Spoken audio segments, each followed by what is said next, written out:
Hi, it's time for another reading vlog, another 2021 releases reading vlog. I had a blast doing this halfway through the year, so now that I have 15 unread 2021 releases, I decided I would do it again. Basically, if you haven't seen that video yet, I'll leave a link down below so you can go check it out as well. But I wrote down all 2021 releases that I own on a piece of paper. This is Daughter of the Deep by Rick Riordan, and I fold the pieces of paper, put them all in here, give them a good shuffle, and blindly pick one. And in total, I'll be reading 3 of these selections throughout the vlog. I picked them as I go, though I don't pick them beforehand, but we're gonna pick my first read right now. Also, there's definitely books in here that I'm more excited to read than others, so let's hope everything's in my favor. So I'm gonna give these a good shuffle and then pick one together with you. I'm really hoping for the best here. Ooh, this please be good, please be good. I need a book that I love, please. Kate and Raiden by Rebecca Vitali. Oh yes, I'm so excited for this one. Okay, I'm gonna grab that real quick. So I popped my phone up against something and it's not working right now, but Kate and Waiting by Rebecca Vitali, I'm really excited for. This was also a part of the rounds in the previous vlog, so I should have gotten around to this before. Rebecca Vitali is one of my favorite authors. I'm really excited to check this one out. I'm gonna read the back to you because I don't really know the synopsis. Anderson likes this boy. Anderson really likes this boy, but I really like this boy too, and it's all turning out to be a little more complicated than I thought it would be. Contrary to popular belief, best friends Kate and Anderson are not codependent. Carpooling to and from theater rehearsals, environmentally sound and efficient. Consulting each other on every single life decision, basic good judgment. Pining for the same guys from afar, shared crushes are more fun anyway. But when a long-distance crush, Matt Olson, shows up at their school, everything goes off script. Turns out communal crushes aren't so fun when real feelings are involved. This one might even bring curtains down on Kate and Anderson's friendship. I generally don't think I've ever read that synopsis before. I just knew that it was like based on theater and Rebecca Vitali. So yeah, but I'm really excited to give this a read. So I'll update you once I'm like a chunk through and I have thoughts to share. Okay, so I'm 100 pages into Kate and Waiting. I'm obsessed. I'm loving this so much. Like, you have the guy, Matt, from the synopsis that both Kate and her best friend are question on.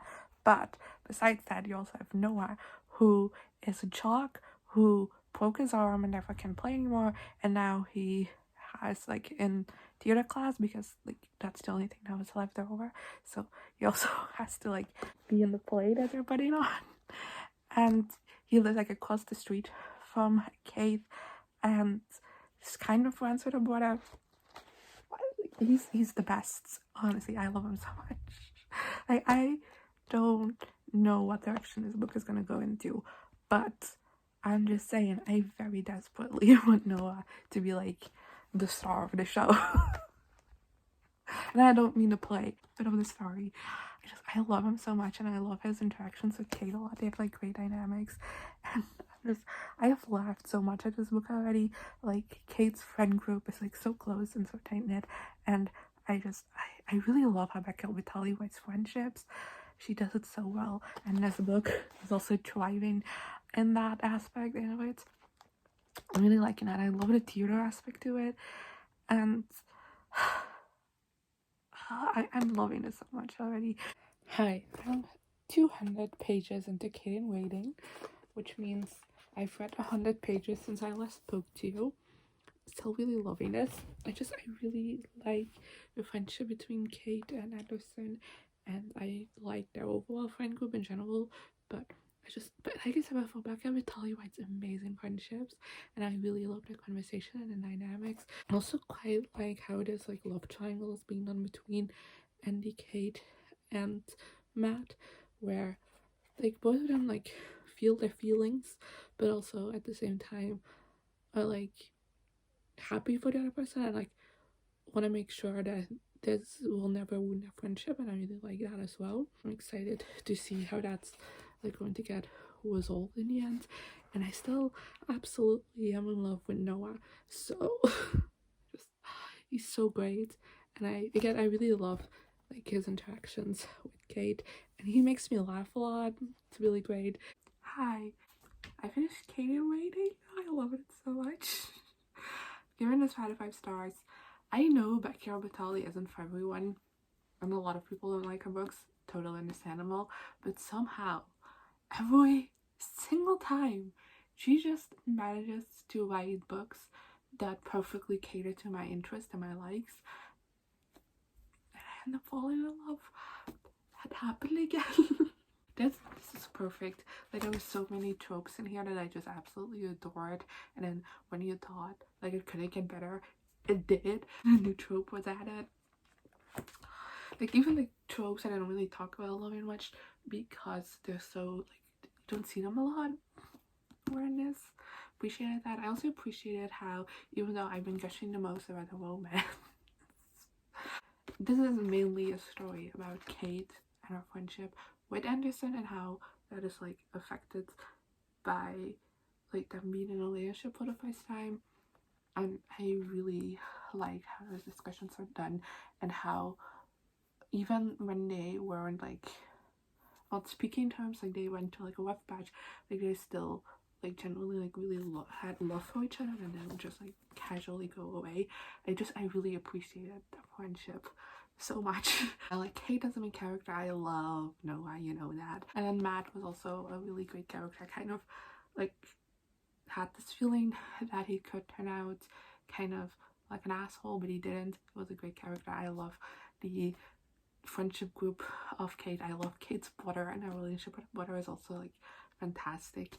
I'm already gonna pick my next book. I'm not gonna start it until after I slept. I was gonna say tomorrow, but that's today. But I'm just gonna select it now, so I don't have to like film on a clip. It makes things easier, you know. Okay, eyes are closed. Picking this one. I really hope it's a good one. Oh god, what is it? Okay, I'm gonna cry now. An emotional weight, The Light by Tara Murphy. This is different side of the spectrum from Kate in Waiting from what I know about it. This is a YA contemporary kind of novel by Tara Murphy, who is best known for Shadow Me series, and I've loved all of her works. No, I've read everything by her, but I'll give you a proper synopsis of it once I've actually started it again later today once I've slept, because I need sleep. But Kate in Waiting made me very happy, and I'm expecting this one to wreck me.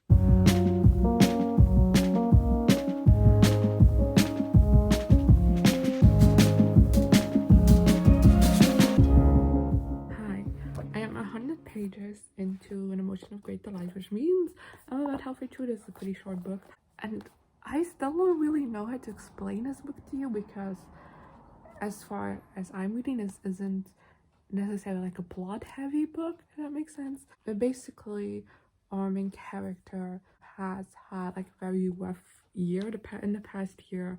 Like, her brother died, her mother has like a deep depression, and her father is basically dying. Like, he's had a couple of heart attacks in recent times, and her best friend has ditched her, and she has a broken heart. Like, a lot of shit has gone down in the last year, and basically it seems like she's trying to like forget about like every shitty thing that's happened to her, but like as in the events of the current time, like as there is like a timeline where we flash back to like last year, but mainly this book is taking place in 2003, and stuff are happening and are kind of like bringing these things back to her mind, I guess.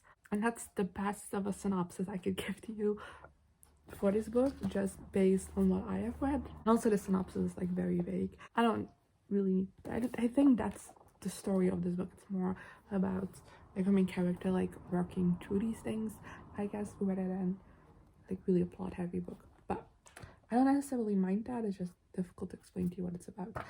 And yeah, I don't know how I feel about this book so far yet. I think this is definitely like a book I need to finish before I can give you my proper thoughts on it, because I feel like at this point there's still so much that is kind of like a secret to us and we don't like properly know about, because our main character is still like kind of like protecting herself from re-experiencing those things. So I still have a lot of like questions, and I'm very confused because our main character, like in a monologue, is very messy. Like it's obvious that she's going through a lot and she isn't like present the entire time. Like her mind kind of like wanders off a lot, which, you know, is a fine way of narrating a story. It's interesting, it shows the character's state of mind, but it's also very confusing to read because I never really fully know what we're doing and it doesn't transition well. And I think maybe this could make for great adaptation, because I feel like stuff like that where a character kind of like dozes off and snaps back into reality is just better translated in like a visual work. I feel like I've seen it a lot in shows and movies and I feel like it works, but in writing I am not liking it as much. Hi, I am finished with an emotion of great delight, which was upside down. I apologize. 3-star. I don't really have that much new to say. I do have to say that I feel like the ending just felt a bit unsatisfactory. I feel like we were like starting to resolve things and then all of a sudden it just stopped, and I just would have liked it if I was just like a little bit more added to it. I didn't really like the writing this one. Tawa Mafi always has like special writing, I guess, and in previous books I've always liked that, but in this one it just like didn't work for me. Like I totally get why she made this narrative choice of having my main character be like a bit dazed, and like how like it makes sense. It just wasn't great to read because I didn't really see the difference between what's happening currently and what's a flashback and what's just things going on in her mind. It was very confusing. I didn't like it. I feel like I said, the ending just leaves a lot unresolved, and not just like the main storyline, but there's also just like a lot of small threads that I was just like, why are these introduced if you're not gonna end up doing anything with it, because it went nowhere. And yeah, I was really disappointed with this book, and I feel like there are some ideas in here that are interesting and good, but eventually it led to nothing. So yeah, I'm giving this a 3 out of 5 stars. Very disappointed. I'm going to go upstairs right now with you to pick my next book. So I have my box with post-its right here. Let's just, without further ado, pick one. Going for this one. I'm hoping it's a good one. Please. What is it? Diale Frontes by Jessie Sutanto. I was so excited to read this. I have heard so many great things about it, and I've heard especially that it's a very funny book, so I'm so excited to read this. Okay, hi, I'm here from this terrible angle for an update of Diale Frontes. I got 176 pages in and I wanted to update you at like the 100 page mark, but I kind of got too caught up in reading this yesterday, so here we are now. But this book, we follow Maddie, who she and her mom and her aunts have this wedding business, and the weekend, like the day before this week-long weekend, which is like the most important wedding of the year for them, she is put on a blind date by her mom, and she ends up accidentally killing said blind date, and she and her aunts kind of are now tasked to hide the body and make sure that no one finds out what happened, while also being able to like smoothly win this wedding. And there was another complication, if that wasn't difficult enough already. This wedding is held at a hotel, and this hotel is owned by Maddie's ex-boyfriend, who she's never really got over, and now that they're like now that she's seen him again, sparks are flying again, and makes shit more complicated.